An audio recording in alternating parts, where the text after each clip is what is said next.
congrats on the win on the series win. Just how does it feel? Mikey off the back, obviously, after winning the first series, but also the context of winning these two games. A lot was spoken about quite having to get maximum amount of points from these two games. You come from the dressing room.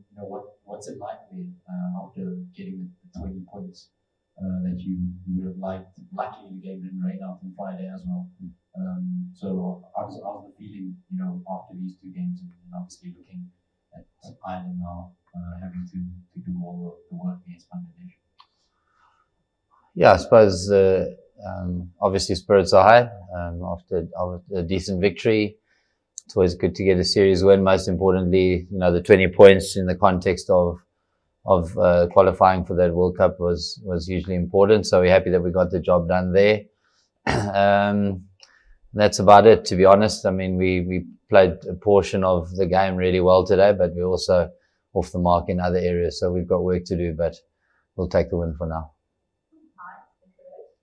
Well, when somebody makes 175, there's obviously going to be a lot of superlatives going around and stuff. But just in terms of the orthodoxy of the way Aiden played, was that what made this innings really special? That was just proper cricket strokes. I think he's been doing it for a couple of weeks now, to be honest. His knock at Willamore was also outstanding. If you think about the first shot that he played for 4, it was on the up.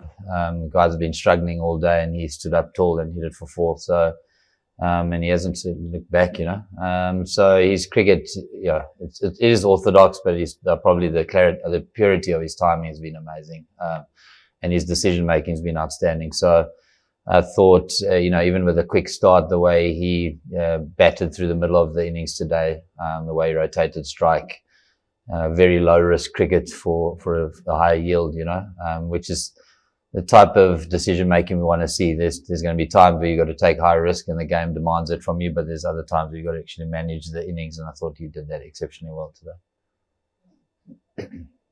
Rob, you were last part of the setup, whenever it was, and I'm sure you not that long, but just like some memories of what it was like then. Apart from obviously personnel and players changing and whatever, what else feels different about playing around the country and just the group of players you've got, the stuff that you're working with? Oh, look, playing around the country, obviously we've played at some smaller venues, and the crowds have been amazing. So to sort of come back into that has actually been awesome from my point of view.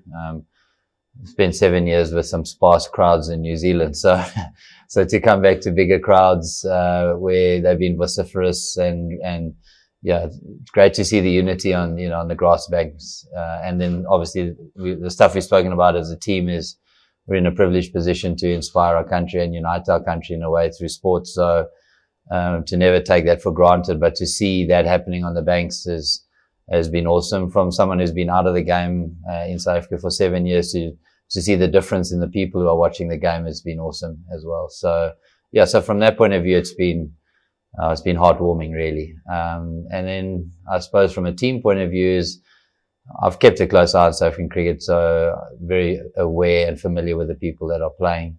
But I suppose one thing that has really rung true over the last couple of weeks is the actual resource and potential of the side is significant. So it's just about harnessing that properly as we move forward. Robert, once to that is the ideal is upon us. The fair few of you players going off there. How do you, as South Africa's coach, how do you watch the IPL and keep tabs, and what kind of notes do you make from the players in the IPL? Oh, look, I think the main thing is to make sure that each player's got sort of a clear directive in terms of what they'd like to get out of it for South Africa. It's a great opportunity for our players to go play under pressure. It's a great opportunity for them to develop their skills. It's a high level of cricket that they're playing in all the time.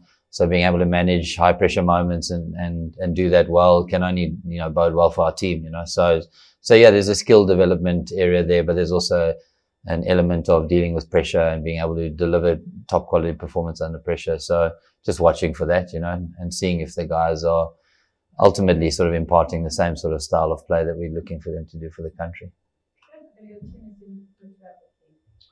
Rob, what are you going to do now for the next couple of months? Are you going to go back to New Zealand? I think your family is still there, or what sort of work are you going to do for the next while?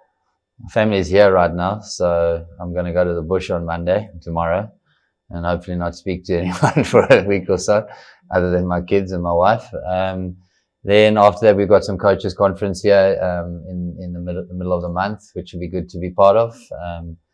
And then head off back at the end of the month to New Zealand. So yeah, a large portion of my time will be watching IPL, to be honest, and staying in touch with the players and ultimately the development plans over the next few months, and be back in the middle of June, hopefully. Rob, when you arrived back, let's just say at the start of the year, South African cricket was in a bit of a miserable place, and if we just look at the kind of individuals involved, a guy like Kemba Bavuma had been absolutely through the ringer.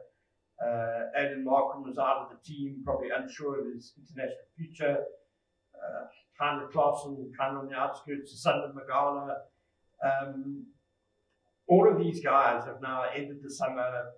Do you think it's fair to say that their mood has been transformed? They're all in really good spaces at the moment. And what do you feel is behind that transformation? I think we can't underestimate the impact of the SA20 on cricket in South Africa, and just the general interest in the game. The crowds were significant, and the quality of the cricket was high. So I think there was definitely some momentum coming out of that, and we were sort of able to jump on that against England and play really well there, and then that sort of continued on. So yeah, I mean, look, we've played some nice cricket, but by no means our best cricket, and that's the exciting part. But if you're asking about those players in particular, as I said, like, I would never be arrogant enough to say that that's got to do with me. I think it's part of a process where a lot of people are involved. A guy like Temba, he's a wonderful human being. He's a great advocate for our country. So it's wonderful just to be part of sharing a change room with him. And the fact that he can play the cricket that he's played, which has been exceptional, to be fair, is just a sort of cherry on top of a guy who deserves that. And certainly not given enough credit for what he has gone through and still to play the cricket he has. As for the other guys, I suppose you're trying to do as a coach is just create the best environment and platform for the guys to play in. I think that environment is still so young. But there's been some nice positive signs, and we'll just hopefully build on that.